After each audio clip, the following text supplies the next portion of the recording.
This is a video about how I built a sine wave inverter back in 2016. The aim was to use it instead buying an isolation transformer because I had parts from junk laying around. Before I start, this video is about the manufacture of electrical devices that can deliver potentially lethal voltages. The video is not an instruction. The content is for educational purposes only. Should you nevertheless decide to make such experiments, no liability can be accepted. You act at your own risk also towards third parties. Only perform such experiments yourself if you have acquired the relevant specialist knowledge. Observe the applicable laws and regulations at your location. Dangerous work should generally never be carried out alone to ensure first aid in the event of an emergency. I will start with my intention, speak about some steps in the experiments I've done, show the schematic and the hardware, give a rough software overview and tell you why you can do it better. My aim was to have mains isolated mains voltage. I need mains voltage to run small power supply units, capacitive droppers, or LED drivers during repair or engineering. This requires a sinusoidal voltage. An output of 100 watts should be sufficient. My aim is not to power household appliances from a battery or building a solar inverter. Buying an isolation transformer or variac is the easiest solution, but I do not need it often, so it is not worth the money for me. I also have components laying around and would like to learn something. There is a space problem, too. Let's go over to the experiments. I prefer an easy available voltage. I have decided on 12 volt because I have a battery pack and a 55 ampere power supply unit here. To achieve a minimum level of efficiency, the inverter should be PWM driven. Even if efficiency is not an aim, the PWM could easily generated with a laying around microcontroller. The decision for half bridge or full bridge can be made later. The first try was based on two BES 7960 high current PN half bridges. They benefit from an integrated overcurrent protection and a dead time generator for driving the high and low side switches. It is possible to monitor the switch current.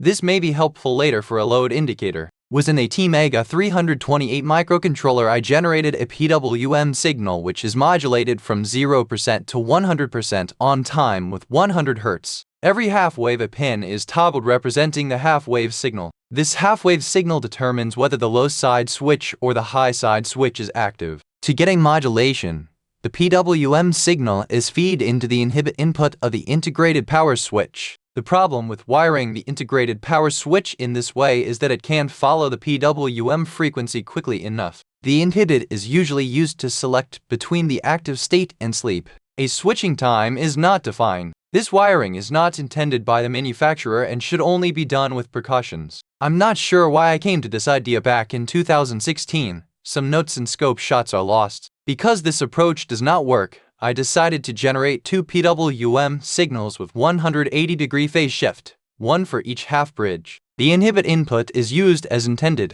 This worked better, but before I had another problem that could not be explained by using the inhibit against the manufacturer's recommendation. To find the reason, I put in the software part for the half-wave signal again and watched the traces on the oscilloscope. This is what I saw. Yellow and blue are the PWM signals. Red is one of the half bridges output to the ground. Green or better turquoise is the half-wave signal. A resisted load is connected between the half-bridge outputs, in this case a 12-volt light bulb from a car. Two abnormalities can be seen. Here the first one. The integrated power switch is not fast enough for the short PWM pulses. At first it should be checked if there is a slew rate selector pin at the integrated power switch. There is one and it is set to the shortest slew rate. A workaround is to decrease the modulation width. For example, instead from 0% to 100%, only from 20% to 80%. But this will lower the output RMS voltage too. Now the second one. There is a jump or dropout within the sine. The dropout is synchronized with the signal change of the half-wave signal, so the reason must be in the microcontroller. After checking the software, I was sure that the pin toggling took too long. This was the problem I had already before when using the inhibit input. Well, I don't need the half-wave signal anymore. One problem eliminated. For educational purposes, now a more detailed view with a toroidal transformer instead of a resistive load. There is no filter for the PWM signal installed.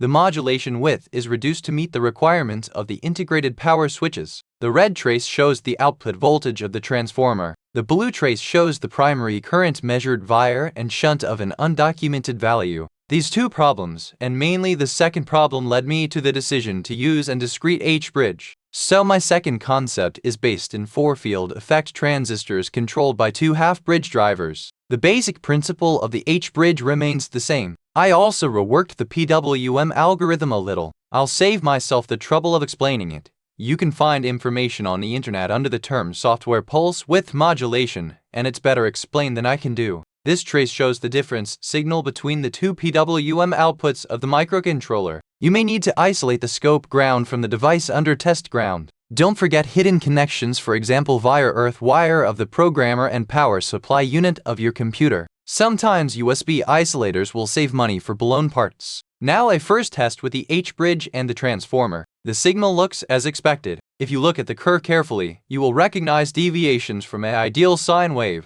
This is okay. I need to mention that the output signal is filtered. During some load tests I found out that 12 volt is too low, so I decided to go on 24 volt. Now that the circuit works in principle, let's move on to some of the finer points. Toroid transformers can transfer frequencies over the audible range. The PWM frequency is at 10 kHz and not needed at the output. The short rise times and nonlinearities also create harmonics. Ideally, all frequency components should be filtered down to the mains frequency of 50 Hz. After trying different inductors I had laying around, I decided to use about 300 microhenry between the H-bridge and the transformer. The output of the transformer will be connected to a 15 ohm resistor and a 1 microfarad foil capacitor in series. Here the spectrum of the output voltage with a resistive load of about 40 watt, and for comparison the spectrum without any load. Now with a working experimental setup, let's move to the schematic. The first section shows the input. The first fuse protects the power source from being shorted if something goes badly wrong.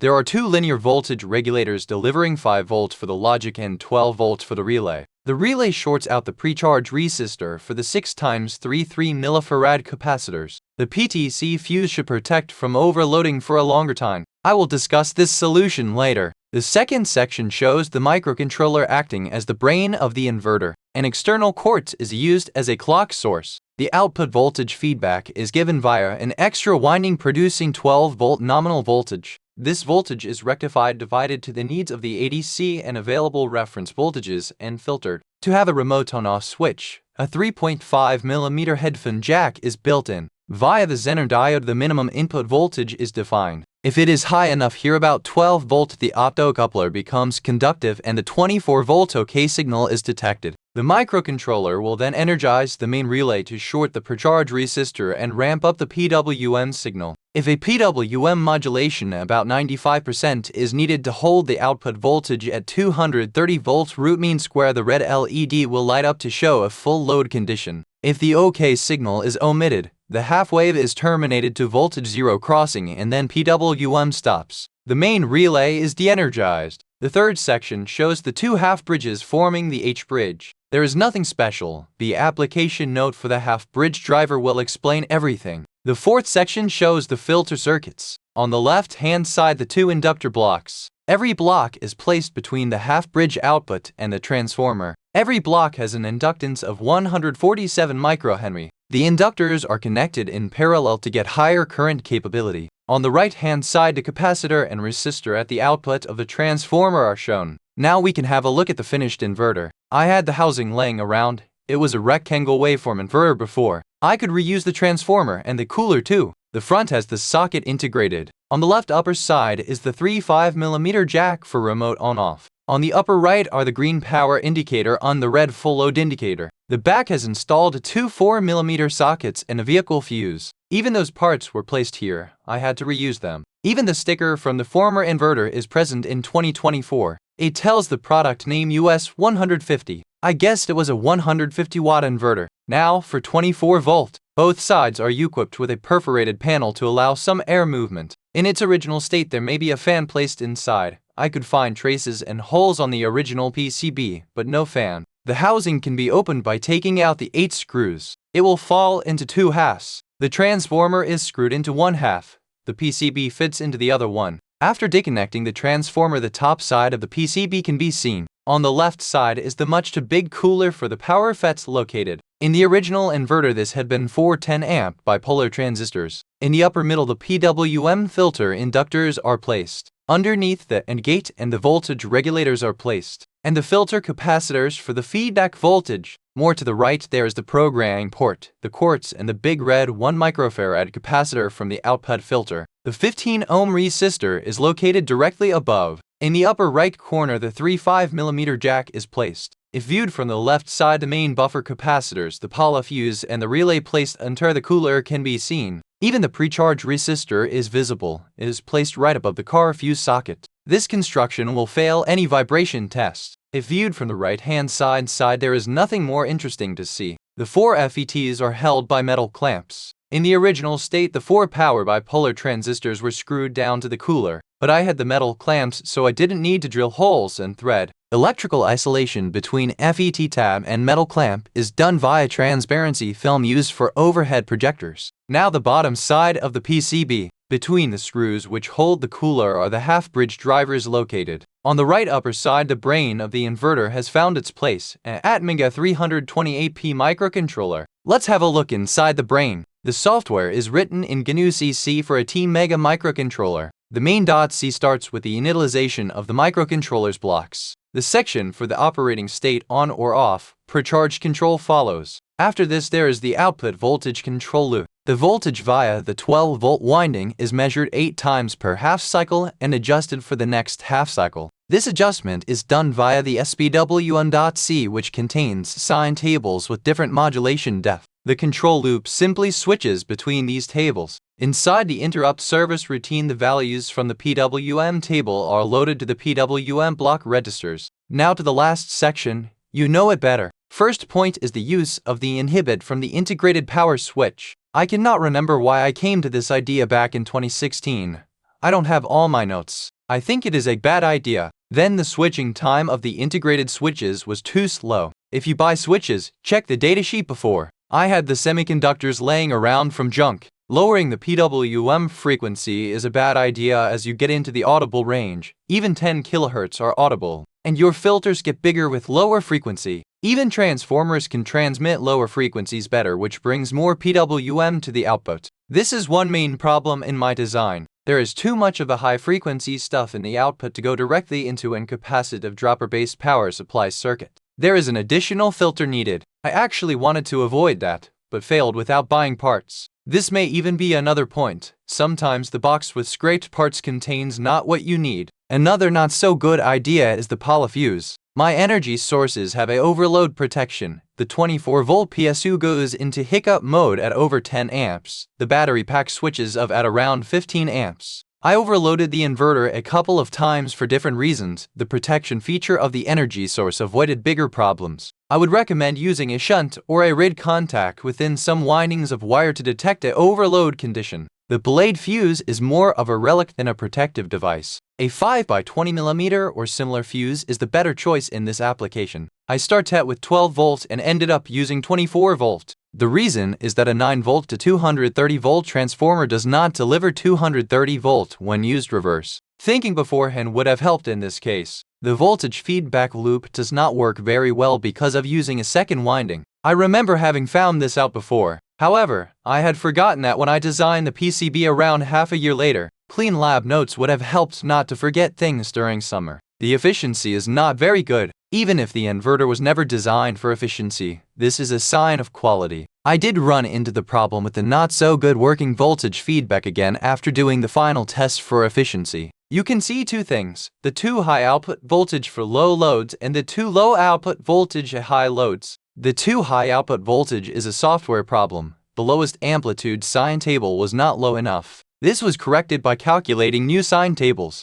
The shown software has this implemented already. The voltage feedback was redone using a Bosch and perf board carrying and rectifier and an optocoupler connected directly at the output winding. This works much more better, but is not ideal. The problem here is that the current transfer ratio's temperature dependency has direct impact to the output voltage. This can be avoided using two thermally coupled optocouplers and an operational amplifier, or two high resistance legs and an operational amplifier in the way high voltage differential probes do it. Maybe I will do this later. At the moment 217 volts cold and 236 volts warm are okay for me. I had the idea of a blind load compensation, which I tried to implement via measuring the output voltage multiple times during a half cycle and switching between the PWM modulation tables. But this led to pumping output voltage because the voltage steps between the tables are too big. For doing math in real time, the controller is too slow. Another idea was to use a DC-DC step-up converter followed by a H-bridge instead of a transformer. The basic idea was to modulate the DC to DC converter's output voltage in form of half waves and control the H-bridge to change the polarity the load sees at zero voltage crossing. I did some experiments with a LT1074 but did not invest more time in this path.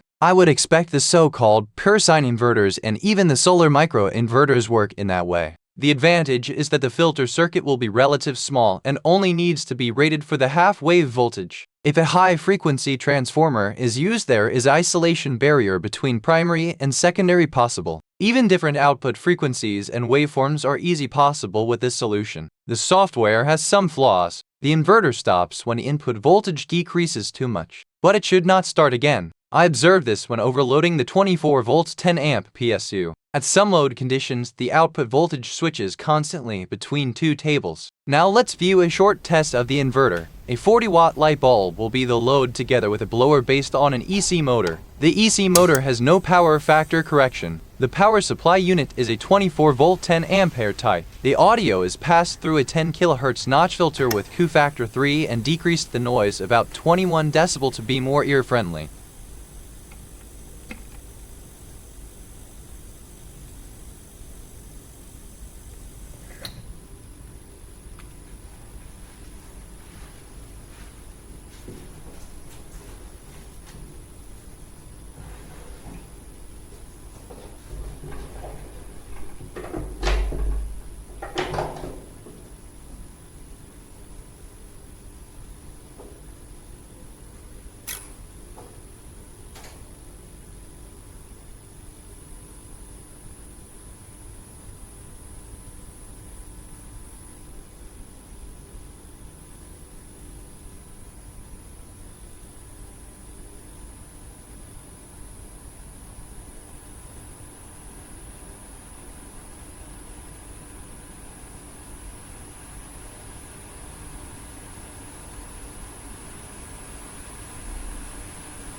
The voice you hear is Piper TTS with NUS Ryan High. The video editing is done via Kdenlive. Schematic and PCB are done via Kai CAD. Block schematics are done via S-Plan 7.